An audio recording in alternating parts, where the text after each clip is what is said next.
welcome once again to another edition of No BS Reactions. Super Dave here from Prog. It's time to explore some new music, as usual. Older music, really, that's new to me.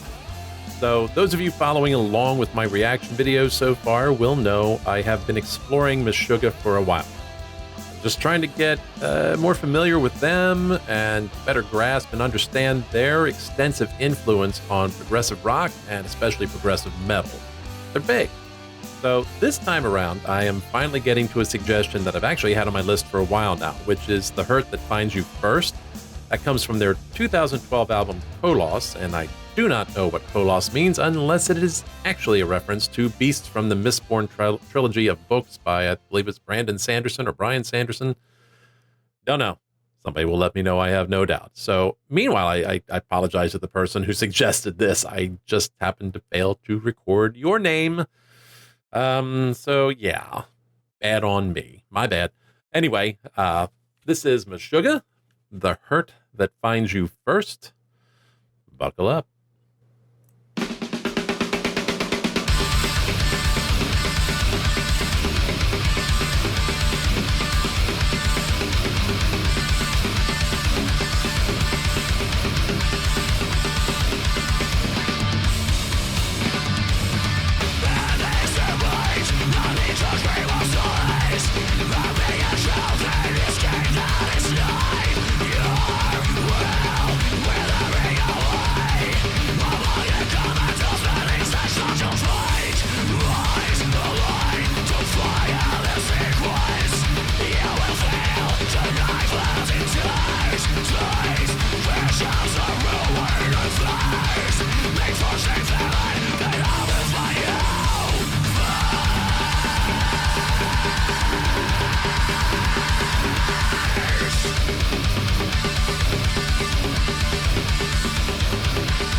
going to pause it here because I realize I've gotten 4 minutes into the song. I haven't paused it at all. One of the decisions I made this time around, basically through the first verse, was to take the lyrics away. These guys have, I think, for my brain, too much going on for me to read the lyrics and pay attention to the music at the same time. So I wanted to make sure I wasn't missing something in that. And I think for the most part, too, if I were listening to the song without the lyrics in front of me, I'd have no idea what's being said.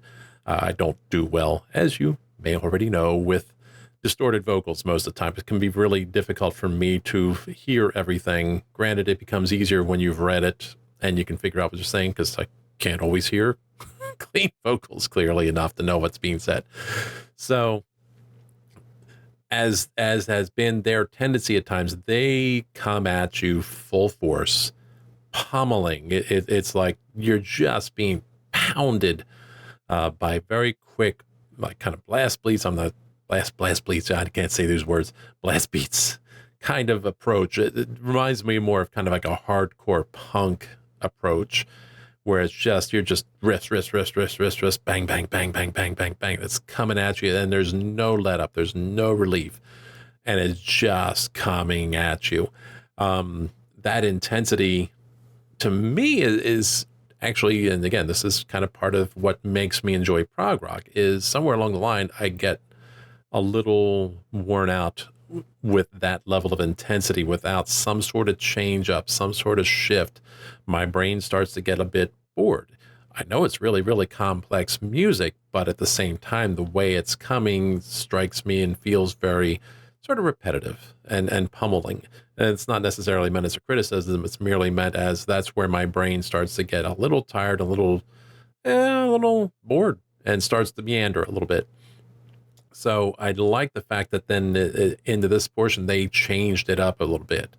Not just the tempo, but the tone. They added some other things in there. I know to me, there's this kind of ambient in the background that I've often equated with keyboards. My understanding is that is actually guitar.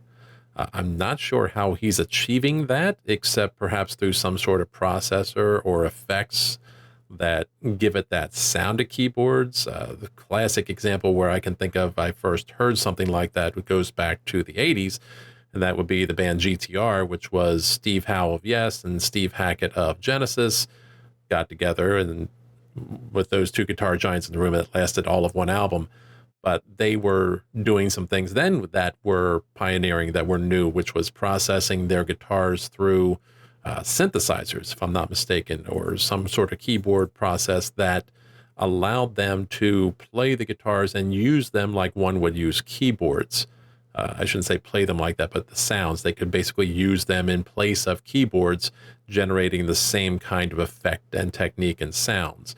So maybe that's what's happening here. Somebody can probably in the comments clarify for me whether that's what's going on.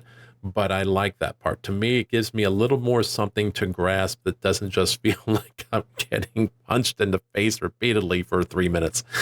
And I like that better. You probably, if you've seen me do reactions to their stuff before, similar kind of thing. It's that the minute they get a little moody, the minute they take their foot off the pedal a little bit, they start to do things that intrigue me more, that I enjoy more, that I can grasp on. The tempo at the beginning and that kind of, again, hardcore punk feel to it, to me is something that never thoroughly appealed to me. But then they change up into this, and it sounds like they're about to enter into something much more mellow. But those additional layers, the other blending of sounds and instruments, I like. There's always that complexity there, and it's always exceedingly impressive.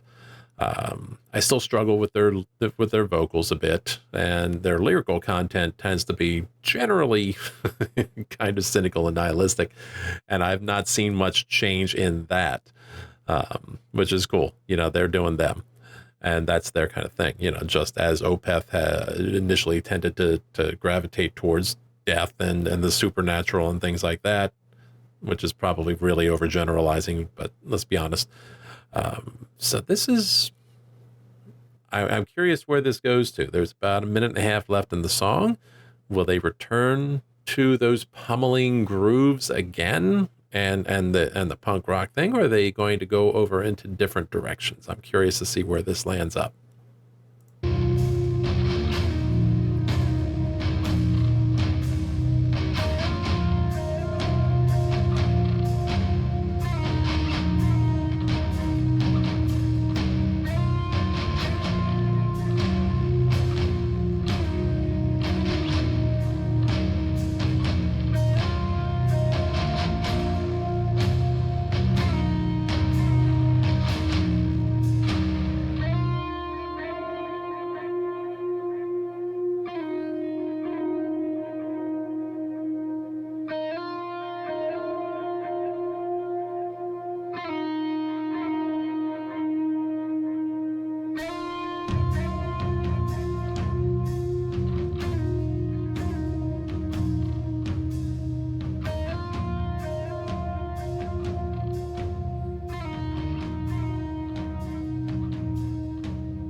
Interesting.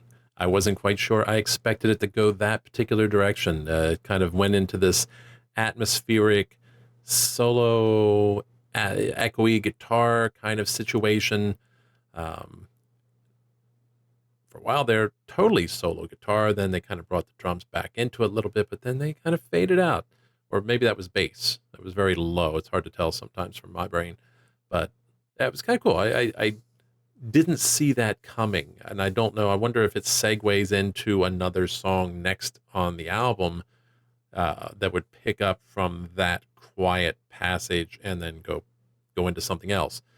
Honestly, I was a little bit into that. I was fully expecting that they were suddenly going to, punch you in the face again with more riffs and go back to that groove. But that's not them, I think, as I recall, that they tend to sometimes when they get back into these atmospheric, almost ambient passages, they stay there, which kind of makes sense with them. They aren't the band that strikes me as a lot of shift and shift and shift and shift and shift.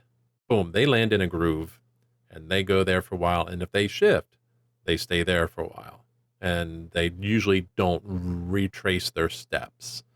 So to me, and at least in that sense, that's cool because for a song that long, I don't know that they could hold my attention for an entire 5.5 minutes with the pummeling, brutal punk rock speed, full force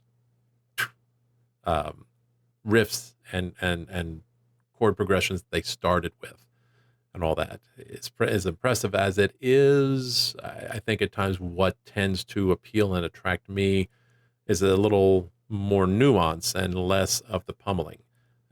For passages, I'm cool with it, and depends on the riff too. Sometimes you really got to have, like, you can catch me with a really unusual, unique, like, riff. I can't think of a better way to say it. I'm sorry, I keep saying riff. So what they were doing with the other thing before, as complex and layered and all that as it was musically, it felt like it just, you had all this bandwidth playing and they were in here. And I know that's by intent on their part, based on everything I've heard.